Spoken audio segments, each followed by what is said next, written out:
Frères et sœurs, chers amis,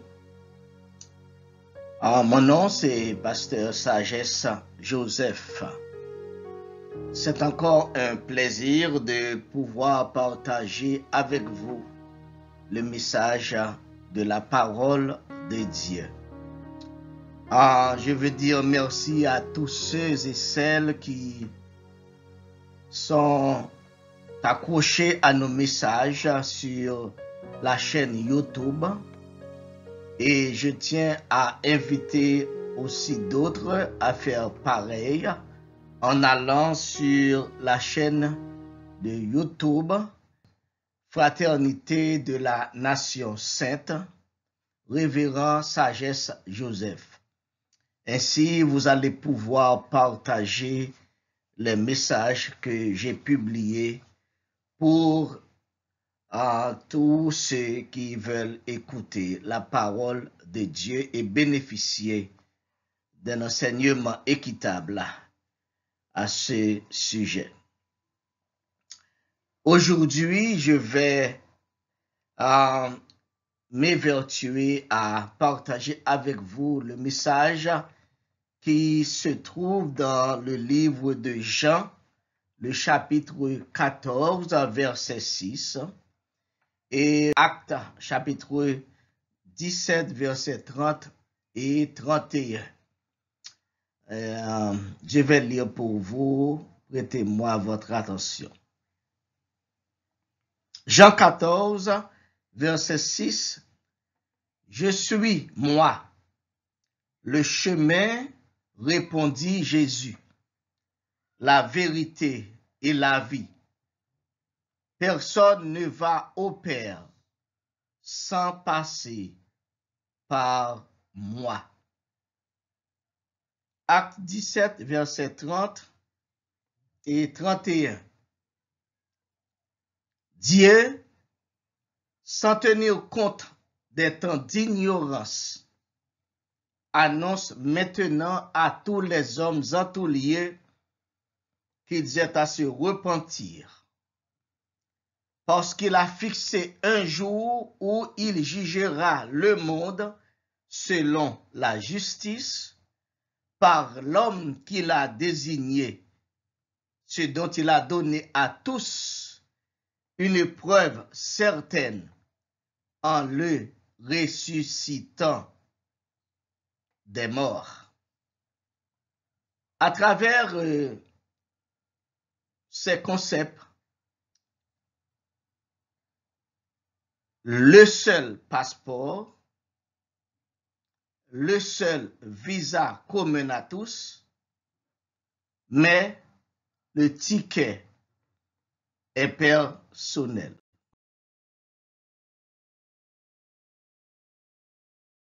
Parlant du seul passeport, du seul visa et du seul ticket,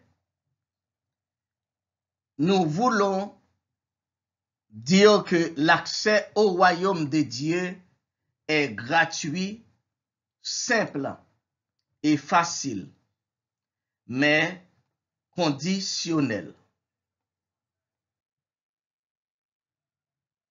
L'accès au royaume de Dieu est gratuit, mais une simple condition s'impose, car il requiert le passeport incluant le visa et le ticket.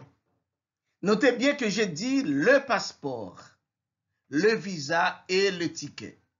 Autrement, j'aurais dit un passeport, un visa et un ticket.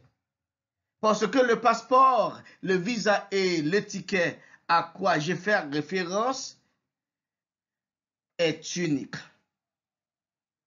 Il n'en existe aucun autre qui donne l'accès au royaume du Père. J'ai la conviction que tout le monde va se mettre d'accord avec moi que pour entreprendre tout voyage dans un pays étranger, il faut se soumettre à des conditions préalables. Et ces critères préalables auxquels il faut se soumettre refaire à un passeport, un visa et un ticket de voyage.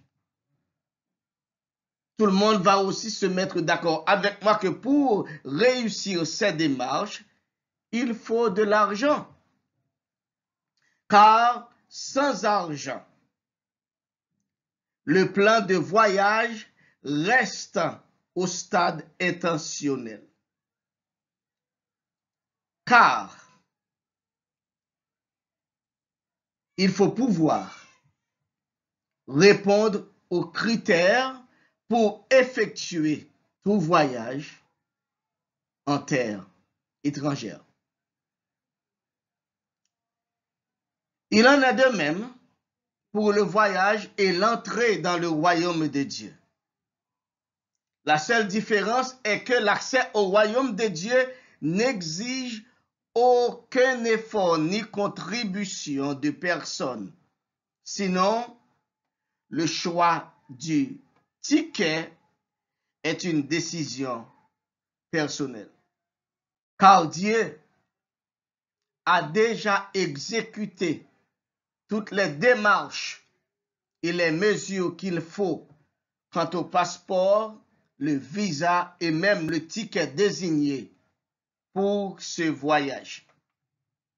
Et tout ceci est gracieusement gratuit et accessible à tous et à toutes. Quelle aubaine, quelle générosité de la part de Dieu. Une fois satisfait ces critères, tout le reste viendra comme par enchantement. Car Jésus-Christ a tout garanti d'avance en signant par son propre sang tous ces documents. Et c'est pour cela qu'il a déclaré, « Je suis, moi, le chemin, la vérité et la vie. Personne ne va au Père sans passer par moi. » Cette déclaration a fait vibrer le monde des ténèbres qui s'est vu subir une défaite écrasante lorsque Dieu a ressuscité Jésus d'entre les morts et a déclaré, Dieu, sans tenir compte des temps d'ignorance, annonce maintenant à tous les hommes en tout lieu qu'ils aient à se repentir, car il a fixé un jour où il jugera le monde selon la justice par l'homme qu'il a désigné, ce dont il a donné à tous une preuve certaine en le ressuscitant des morts. Acte 17, versets 30 et 31. L'accès au royaume de Dieu nécessite le passeport qui symbolise le chemin dont a parlé Jésus-Christ pour aller vers Dieu qui donne la terre promise. C'est pourquoi il a dit, « Je suis le chemin ». Ce chemin se résume clairement dans l'évangile de la grâce, la bonne nouvelle du salut, c'est-à-dire les orientations qu'il a proposées à tous et à toutes pour hériter les récompenses reliées à la terre promise. Comme nous voyons dans le livre d'Hébreux, le chapitre 10, versets 19 à 20, ainsi donc, puisque nous avons au moyen du sang de Jésus-Christ une libre entrée dans le sanctuaire par la route nouvelle et vivante qu'il a inaugurée pour nous au travers du voile, c'est-à-dire de sa chair. Et puisque nous avons un souverain sacrificateur établi sur la maison de Dieu, approchons-nous avec un cœur sincère dans la plénitude de la foi, les cœurs purifiés d'une mauvaise conscience et le cœur lavé d'une eau pur.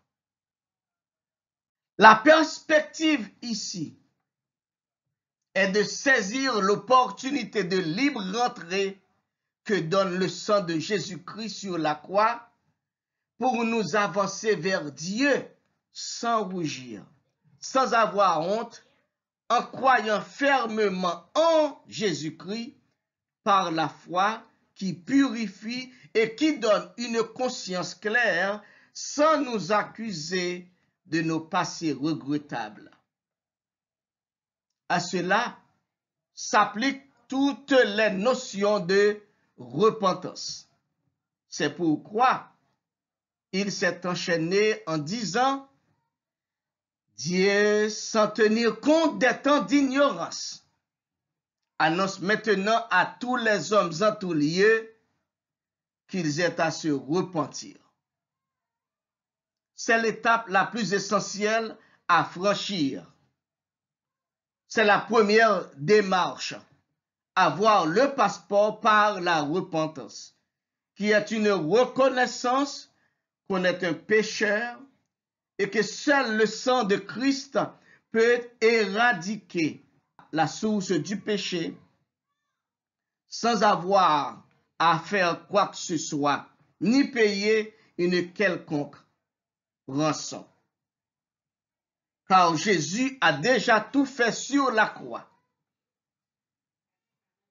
Ce n'est pas une fable, ni un langage persuasif pour abasourdir personne, mais pour assurer un lendemain meilleur selon la vision originale du Père.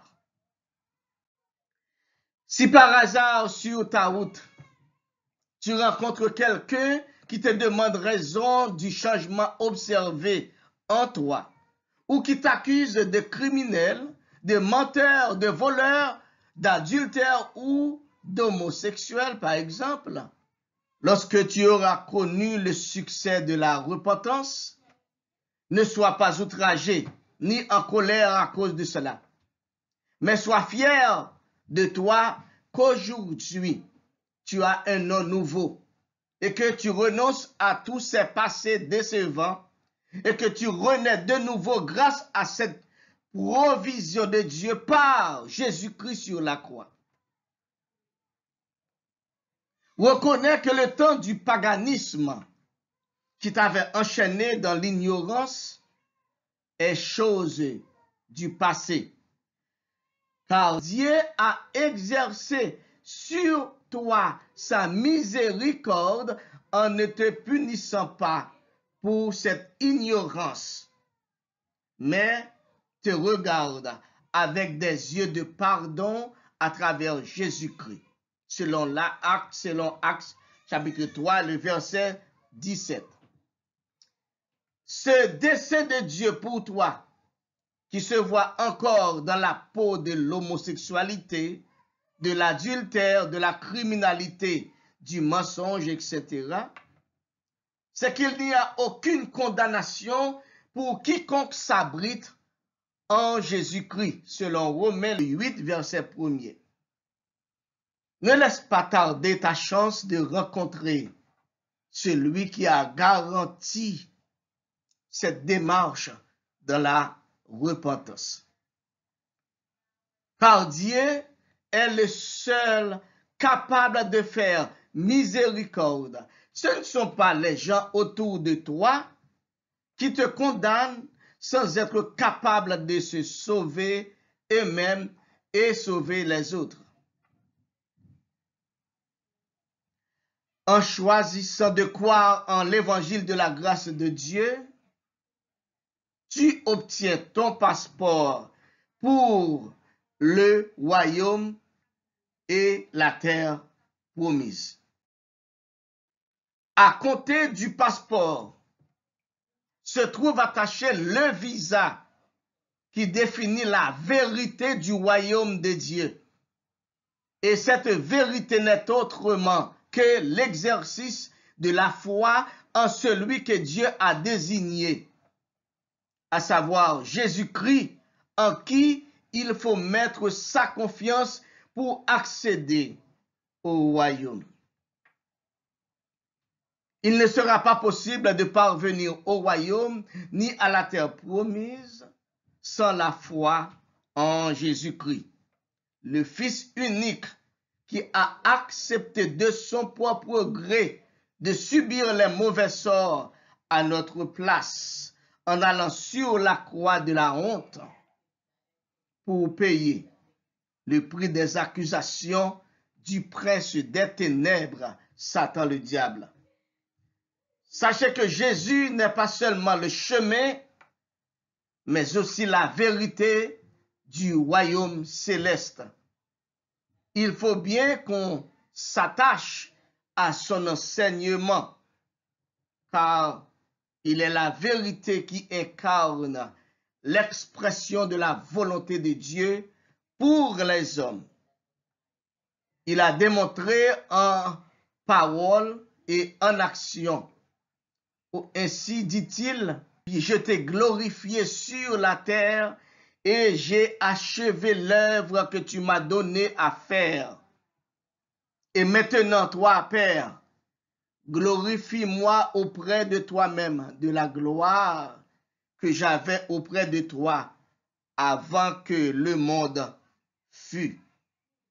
Jean 17, versets 4 et 5. La vérité est que les enseignements de Jésus-Christ nous assurent une entrée certaine et véritable dans le royaume de Dieu et de la terre promise, lorsque la foi a son emprise sur nous qui croyons dans son message du salut par la foi. Le salut par la foi est spirituellement défini comme une délivrance et une libération que reçoit le croyant ou la croyante qui possède le salut pour son péché, de l'insatisfaction et de la condamnation éternelle, c'est-à-dire l'enfer, afin de bénéficier d'une relation avec Dieu et ainsi avoir accès au paradis. Le salut par la foi ne saurait être obtenu par les œuvres de la foi, car elles contribuent à la justification, mais par la foi en Jésus-Christ seul. Galates 2, verset 16. John MacArthur l'explique en ces termes. Seule la foi en Jésus-Christ peut apporter le don gratuit de la justice qui pourvoit le pardon et le salut. La foi en Christ n'est pas un simple acquiescement spirituel au fait que Jésus soit mort pour les péchés des hommes. C'est une confiance personnelle mise en sa mort pour le pardon des péchés personnels. En fait, tel est le visa qui te garantit l'accès au royaume du Père. Il s'obtient aussi gratuitement et sans effort personnel. Cependant, si le salut par la foi s'obtient par la repentance et de la confiance en Jésus-Christ, si tout cela est garanti sans rien exiger en retour, une action concrète de la part de tout un chacun est requise. Celle de choisir la vie. Comme il a dit, je suis la vie. Cette vie caractérise le ticket que chaque personne doit avoir en sa possession pour pouvoir effectuer le voyage vers Dieu le Père. Comprenons bien ceci. L'obtention de ce ticket est plutôt individuelle et personnelle. C'est une décision propre à tout un chacun. Il s'agit ici d'une question de choix de vie ou de mort personnelle. Jésus a proposé de nous donner la vie, non pas la mort. Et cette vie qu'il a proposée n'est pas temporaire, mais éternelle.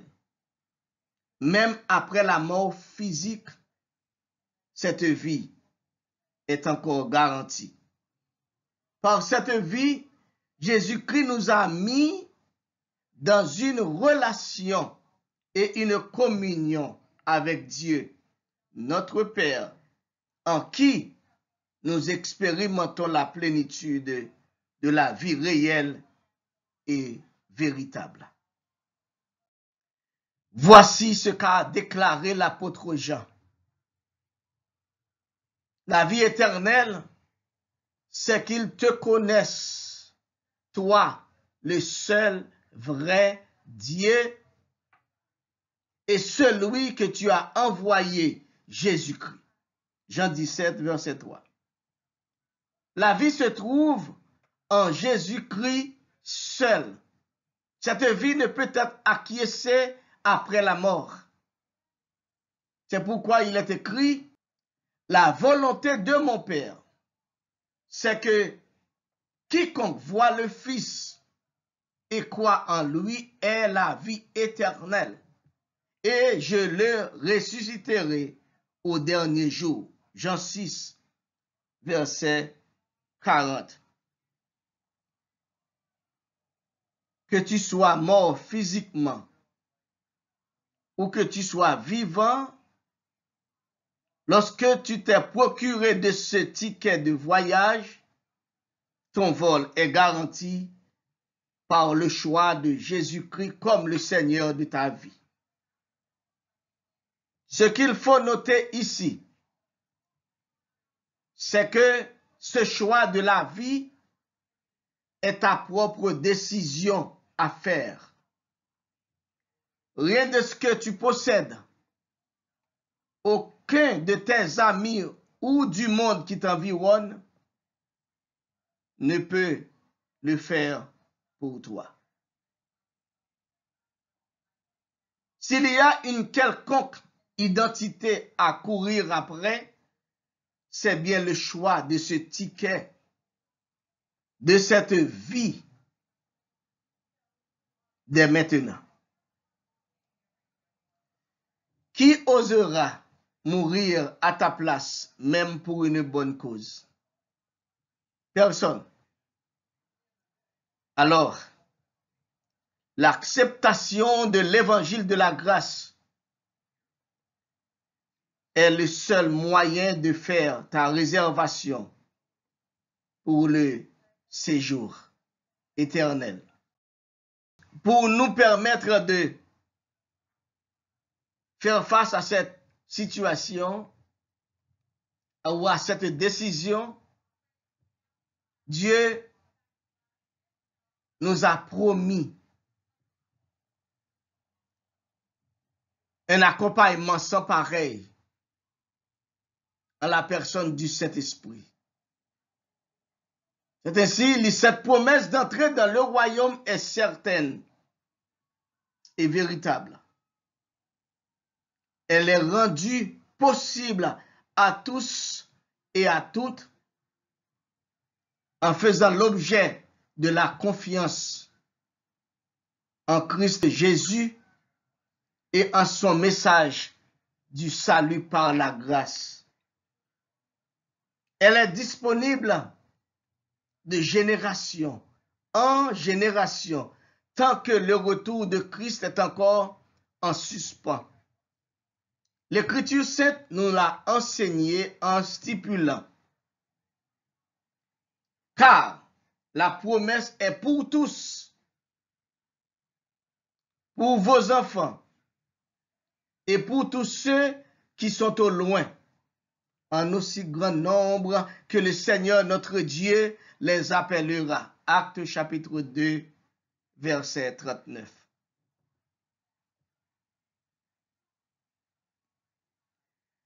Pour sceller cette promesse, Jésus, sachant que nous n'aurons pas pu gagner cette course de l'acquisition de la foi par notre propre force, a demandé à Dieu de nous envoyer un remplaçant pour être en permanence avec les croyants et croyantes sur la terre tant que son Église est encore parmi nous. Voici la garantie, dit-il. Moi, je prierai le Père et il vous donnera un autre consolateur afin qu'il demeure éternellement avec vous. L'esprit de vérité que le monde ne peut recevoir parce qu'il ne le voit point et ne le connaît point. Mais vous le connaissez, car il demeure avec vous et il sera en vous. Je ne vous laisserai pas orphelin. Je viendrai à vous. Jean 14, versets 16 à 18. En guise de résumé, Dieu, pour racheter l'homme du fardeau de la condamnation à mort éternelle,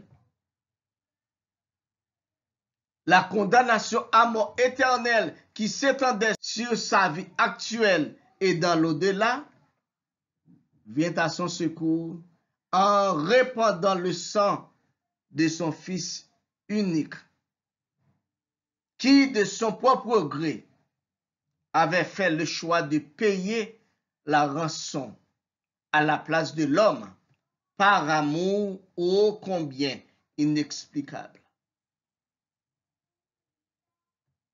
De par cette action, Dieu a prouvé qu'il nous aime vraiment et qu'il ne veut pas nous envoyer dans le lieu du tourment avec Satan le diable qui nous a affaiblis et nous a aveuglés par toutes sortes de convoitises, d'orgueil et de la jalousie, en vue de nous attirer dans ses pièges et nous entraîner avec lui dans la géhenne.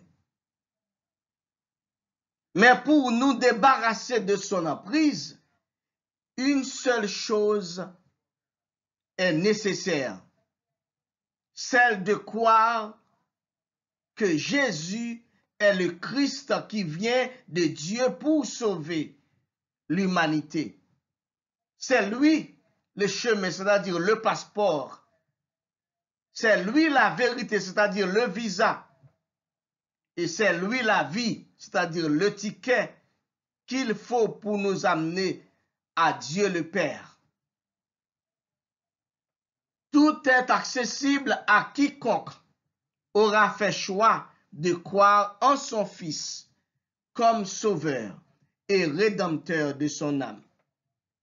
Tout le reste, Dieu s'en occupera en accordant à tout croyant et croyante la force nécessaire pour mener la vie nouvelle à partir de ce monde actuel pour sa gloire. À ce point, il incombe à tout un chacun d'être plus vigilant. À ce stade, rien n'est important dans la vie que de choisir la bonne voie, de choisir de marcher tout simplement selon la volonté de celui qui nous a créés, dit-il, à son image et à sa ressemblance. C'est-à-dire, puisque nous sommes créés à l'image et à la ressemblance de Dieu, nous avons en nous toutes les particules nécessaires pour marcher selon lui, pour marcher selon sa volonté. Écoutez bien, comme j'avais mentionné plus tôt, ce n'est pas une fable, c'est une réalité qu'il ne faut pas manquer. Mon invitation à tout un chacun, c'est d'être vigilant et plus sage.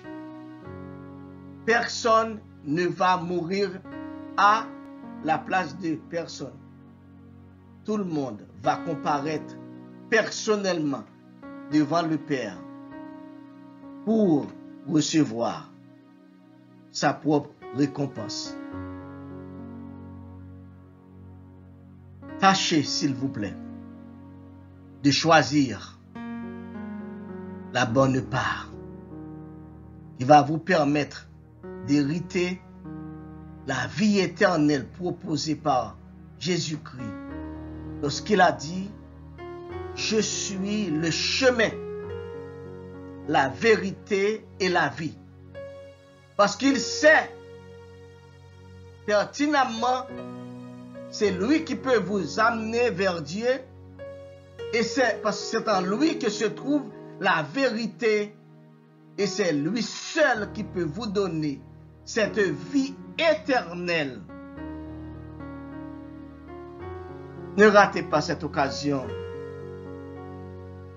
en vous laissant aller par les choses qui vous entourent, les choses qui vous entourent, qui vous environnent dans ce monde. Alors, choisissez la bonne part. Que le Seigneur soit avec vous tous. Qu'il vous donne de pouvoir faire le bon choix. Il en est ainsi pour vous. Au nom de Jésus-Christ.